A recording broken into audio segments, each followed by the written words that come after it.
Hello? Welcome to Night, where the dark speaks and true stories haunt.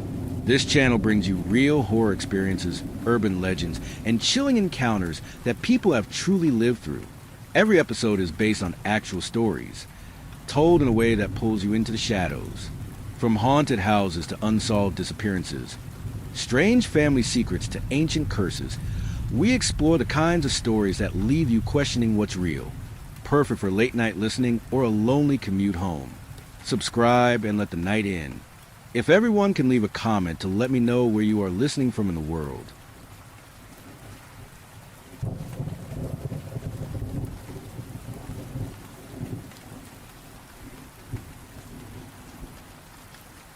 Story. I slept at my friend's house, and we weren't allowed to leave the bedroom after 9 p.m. I soon found out why. We had been friends for 13 years, and in those years I had not once slept at his house. So why the sudden invite? I asked. I settled the duffel on my shoulder, and he held the door. "My parents are going out," he said, and the words came out of him in a rush. "Figure it's about time you saw my humble abode." The house was not a humble abode. It was a great white clapboard house that stood on the land as if it had been there forever and the town had grown around it.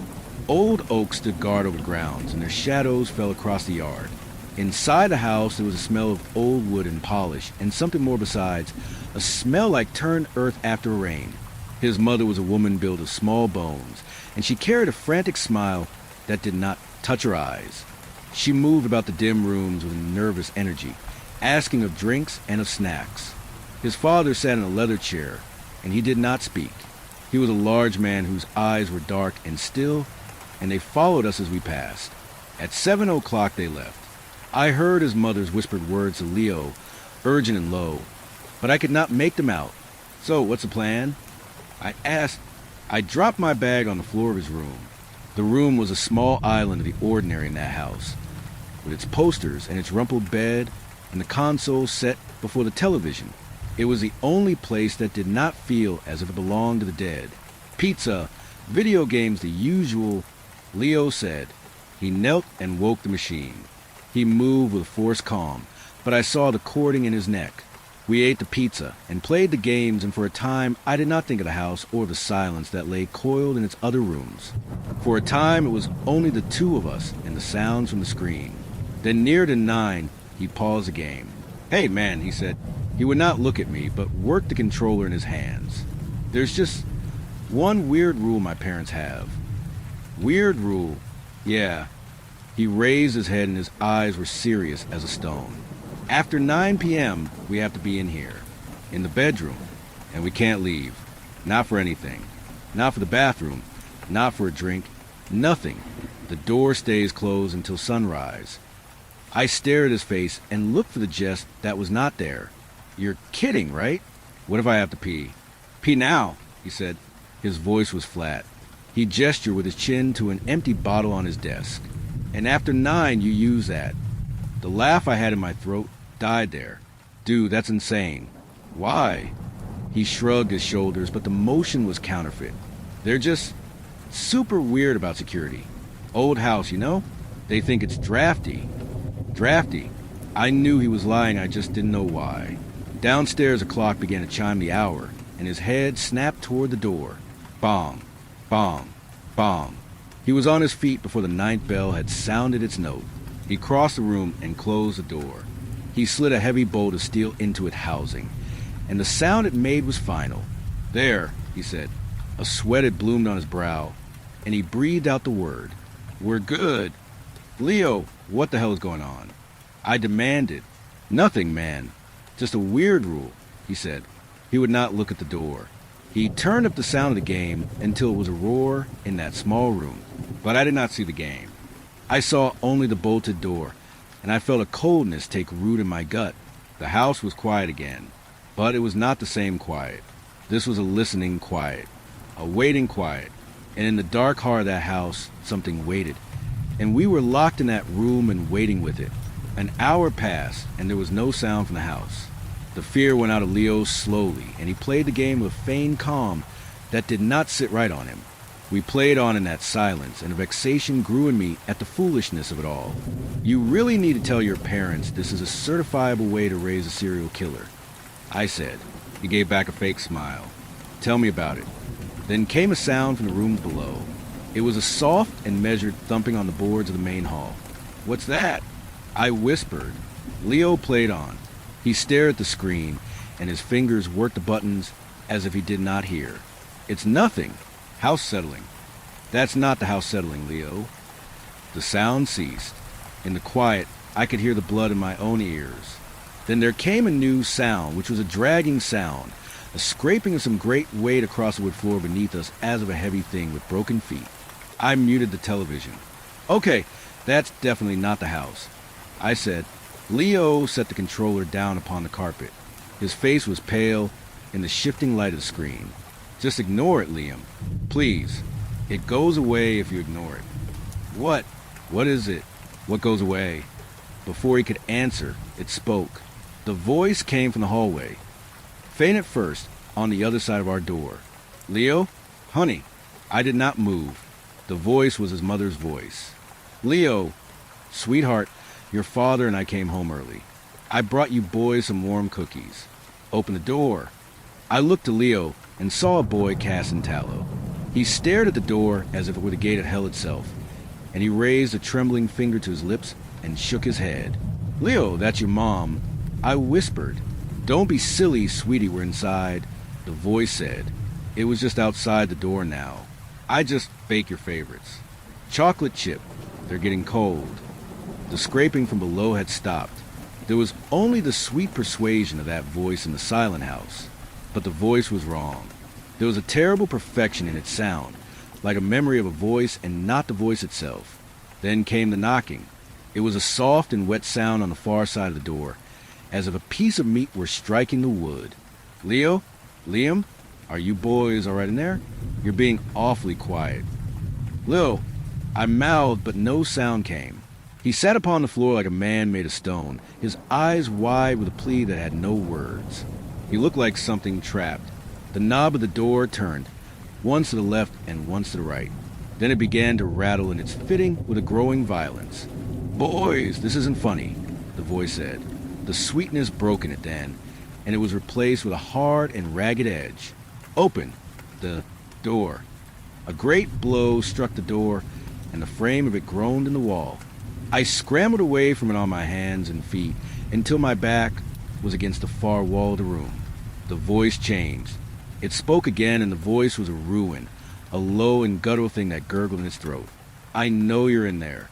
The wet tapping began again, faster now and frantic. With it came a thin and keening whine, a sound like wind through a crack in the world. And from the dark gap beneath the door, a black and viscous fluid began to seep into the room.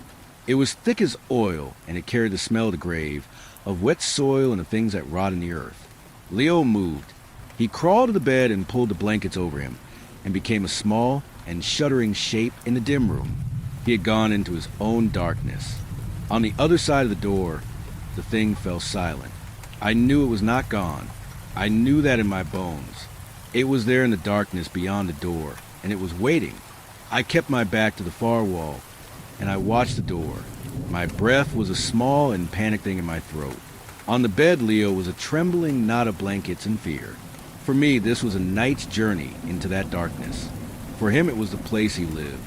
A fool's curiosity, which has been my ruin more than once, warred with the terror.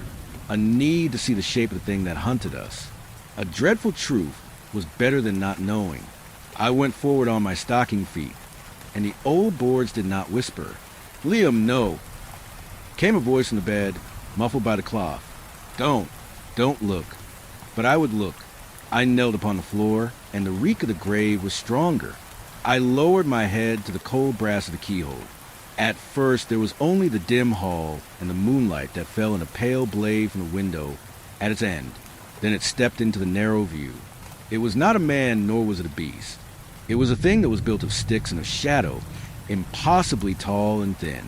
Its limbs were the limbs of a winter tree, and its body was a gyre of dust and night that had no true form. It wore his mother's floral apron, the cloth stretched over a hollow space where a chest should be. It wore his father's hunting cap, set upon a head that was only a clot of moving dark. It had no face, only a void. In one of its twig-like hands, it held a picture I had seen on the wall, a portrait of the family. It held this picture before the void where its face should be, and it wore the smile of Leo's mother for its own. From its body, it put forth a long and blackened twig of an arm, and it tapped upon the door. Thump, thump, thump. I threw myself back from the door and clapped a hand to my mouth to keep the gorge from rising. My mind could not hold the shape of what I had seen. This was no creature that had entered the house. This was a house itself, a parasite that wore the stolen keepsakes of the dead or the soon-to-be dead for its raiment. From the door a new voice whispered, and the blood in me went to ice. "Liam, why are you hiding in there? Your mother is so worried about you." It was my own mother's voice. Perfect. The voice she used when I was a child and sick with fever. The call to supper from a life I would not see again. A wave of homesickness and of horror washed over me, for I wanted to be home, and I was not. And the thing in the hall gave a low chuckle that was the sound of dry leaves scuttling on a stone walk. It knew it had found a part of me that was soft. "Let me in, Liam," my mother's voice whispered, a sound of love and of poison. "I've come to take you home."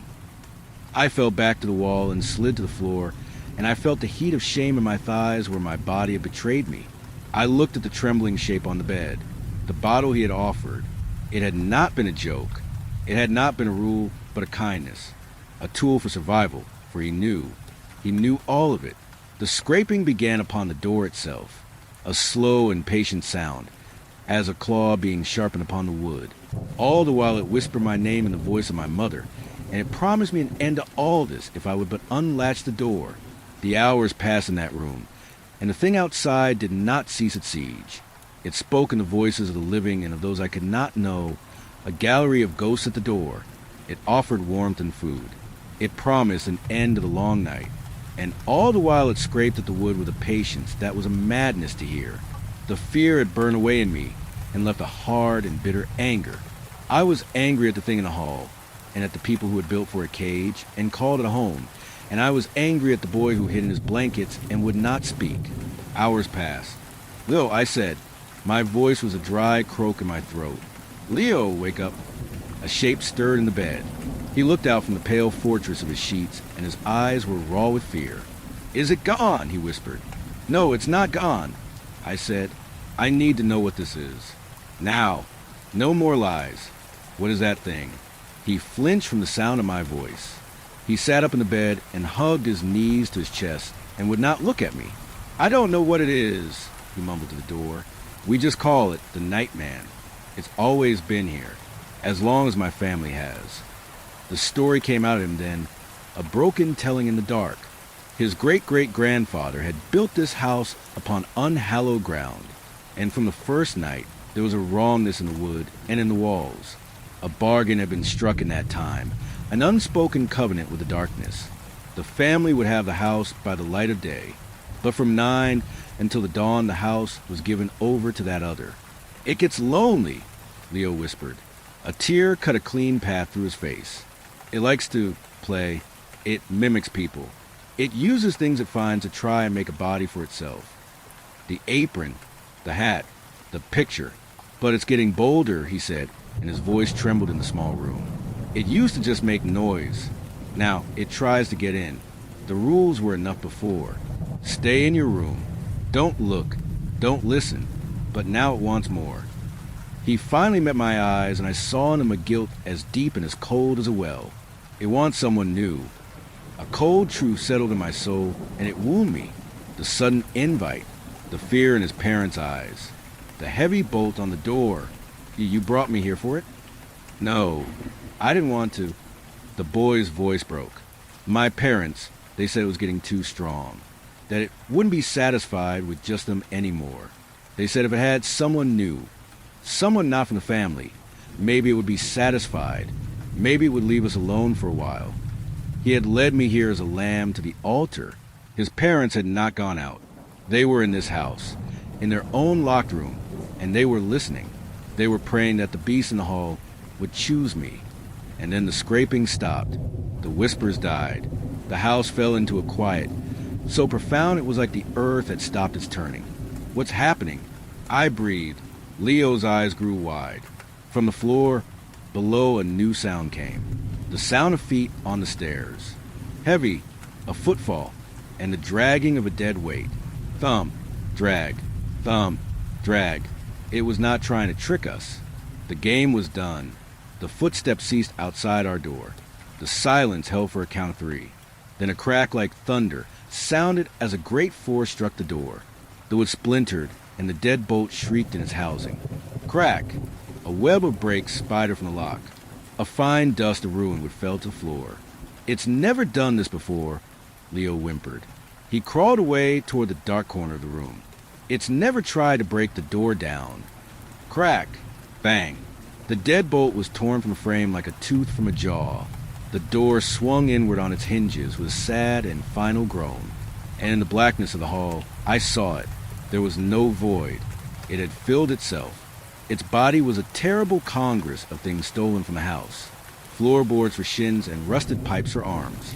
Its torso a twisted cage of stair banisters. And within that cage I saw my own duffel bag, and it pulsed like some dark and foreign heart. Its head was the grandfather clock from the hall.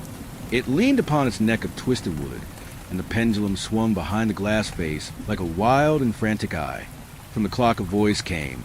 Not one voice, but all of them, a discordant chorus speaking as one. "Time is up." The door swung open on its ruined hinges, and the thing assembled from the house's bones stepped into the room. Its coming was a grinding of parts, a clicking of old wood and metal, and the air filled with the smell of sawdust and the deep earth of the grave. Leo cried out, a sound of pure terror that was lost in the noise of the thing's advance. A hot and primal fear seized me, not of a predator, but of a thing that was wrong in the world.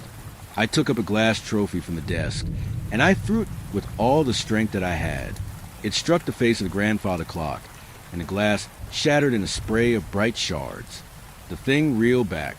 It made a sound like all the clocks in the world striking some final and calamitous hour at once. It gave us a moment. The window! I screamed.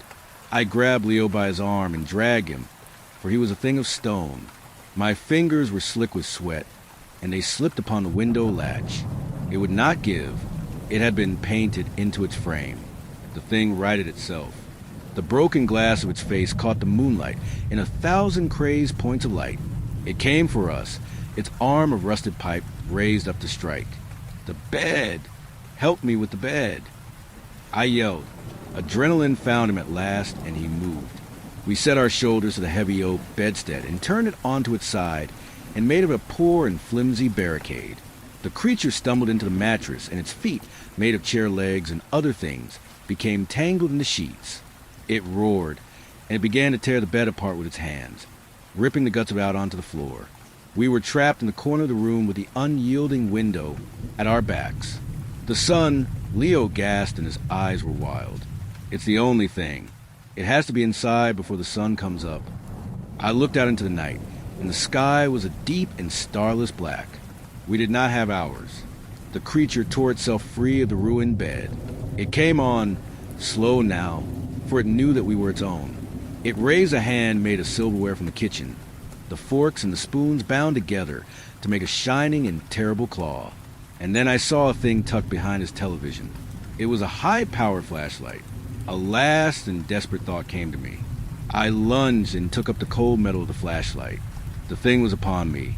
I smelled the dust of its body, and I saw the brass pendulum swinging in its broken face. I found the switch, and a great pillar of white struck it full in its head. It shrieked a sound of pure agony. The light did not burn it, but seemed to unmake it from itself. The spoons of its hand clattered to the floor. A floorboard on its legs split and fell away. The light was a poison to the thing's very being. It shielded the ruin of its face with its pipe arm, and it stumbled into the shadows by the door. And in that room began the longest watch of my life. I held the light like a sword, and the beam of it was the only thing that held the creature at bay. Leo huddled behind me and cried out when it scuttled at the edges of the room. We were keepers of light against a great and pressing dark, and the strength of my arm burned away, and the batteries that fueled our light would not last. The creature would lunge, and I would drive it back with the beam, and we would wait and listen to it breathing in the shadows. The hours passed this way, in a stalemate between the light and the dark. The beam of the light began to fail. It flickered. "It's dying," I gasped. "Just a little longer," Leo urged, his eyes fixed upon the window. "Just a little longer."